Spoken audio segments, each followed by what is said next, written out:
Book publishing is a craft, and similar in many ways to any other art form. A publisher must judiciously select materials, carefully work them into a viable form, and then artfully present the finished work to the public in a way that will be both understood and appreciated. This process can take decades, even centuries to refine. This is certainly the story of Thomas Nelson and Zondervan Publishers.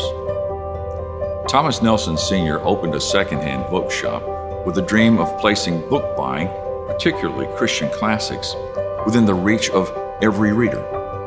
At the time, books were luxury items, only accessible to the wealthy. But Thomas Nelson changed all that, with town book fairs and softcover bindings that were affordable to the average worker. As the company grew, Thomas Nelson brought his sons, William and Thomas Jr., into the business. Thomas Jr., an engineer by trade, invented the rotary press, which lowered printing costs and made books more accessible to the masses. By 1854, the company had become the largest publisher in Scotland. Pat Zondervan traveled by car to the East Coast in search of the first Christian books that would fill his small business office in the upstairs bedroom of Ma Zondervan's quaint farmhouse. When Pat returned with a large purchase of Harper & Brothers remainder books, his brother Bernie joined him in a new mail-order books venture. As business grew, so did the number of books in Ma's house. Soon, books filled the upstairs bedroom, flowed down the stairwell, blocking the front door, and eventually spilling into the living room. With much pushing from Ma Zondervan, the brothers decided to rent their first storefront and hold a 2-week sale. But 2 weeks quickly turned into 12 months, and the brothers were forced to move into a bigger, more accommodating space, this time including a printing press. Toward the end of its first century as a publisher, Thomas Nelson suffered a number of significant setbacks, beginning in 1878 when the Edinburgh headquarters burned to the ground. But as the century grew to a close, a new and larger home office was built. The company also published its first Bible. Tragedy again struck during World War I as Tommy Nelson, the grandson of Thomas Nelson, was killed on the front lines fighting the Germans.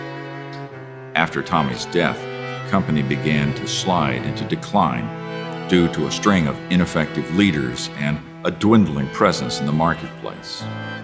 Even before the Nazis bombed the Thomas Nelson offices in London to rubble during World War II, the company had already begun to wither, to the point where only a ghostly reflection remained of the house that had led the industry not so many years before. Zondervan's business continued to thrive in the midst of the Great Depression.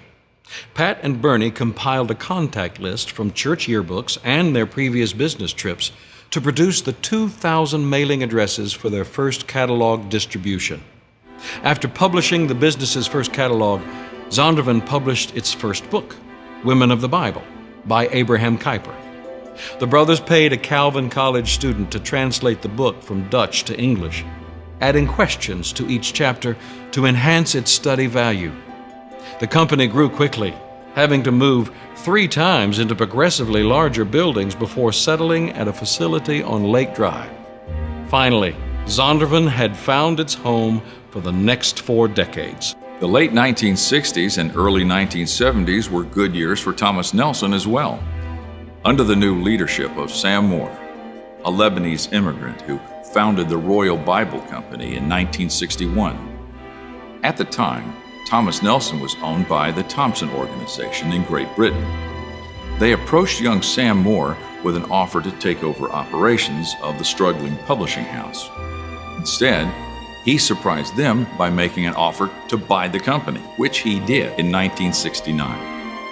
Sam set out immediately to restore the company to its past level of distinction and quickly succeeded in doing so by publishing major Christian voices such as Billy Graham and Max Lucado and introducing the world to the New King James translation of the Bible. Over the next 4 decades, Thomas Nelson continued to gain influence as a leading publisher, by giving a platform to writers in varied sectors of the book world, like Donald Miller, John Maxwell, Dave Ramsey, and Sarah Young, eventually capturing the attention of HarperCollins, who purchased the company in 2012. During the flourishing mid-century years, Zondervan was establishing itself as a leading publisher of Christian books and music. While the company had been publishing editions of the King James Bible for some time, it became a Bible producer in its own right, with the release of the Berkeley version of the Bible in Modern English, which would later be renamed the Modern Language Bible. It was an instant bestseller. Zondervan then acquired the Harper & Row Bible department, further increasing its position as a major Bible publisher and instantly making the company the largest proprietor of biblical language aids in the U.S.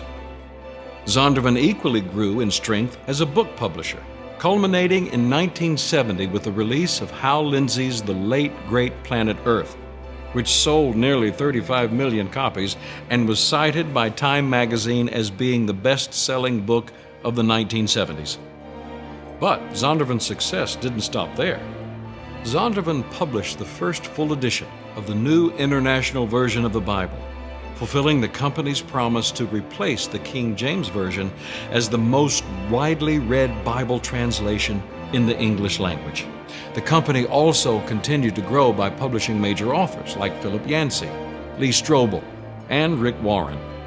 Warren's The Purpose-Driven Life is still the best-selling nonfiction hardback title of all time, and Zondervan's most popular title, following the Bible itself. By the late 80s, Zondervan's success gained notice from many world leaders of book publishing, including HarperCollins, who purchased the company in 1988.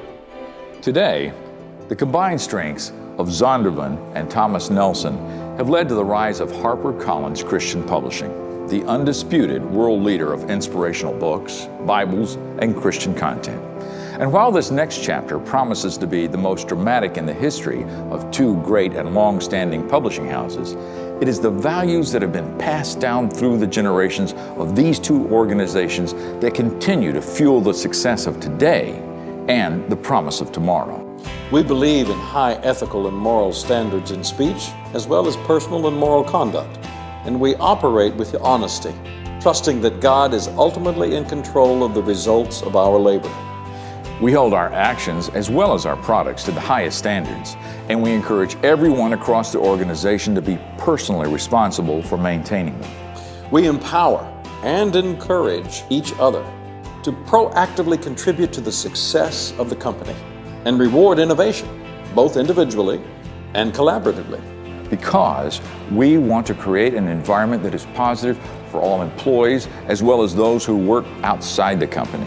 We strive to hold the personal and professional dignity of others as highly as our own. We serve our authors, retailers, readers, and community to the best of our ability with products that inspire the world. And in doing so, we follow the example of humility set for us by Jesus Christ.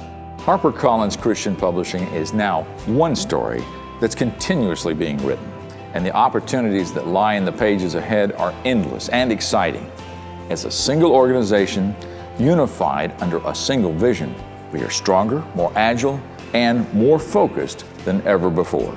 Thomas Nelson and Bernie and Pat Zondervan would likely never have imagined that the enterprises they began so long ago would eventually manifest into the organization that still proudly bears their marks today. But together, as one company, we will strive to further their mission, to inspire the world by meeting the needs of people with content that promotes biblical principles and honors Jesus Christ, and uphold the values they established so long as God allows our story to be written.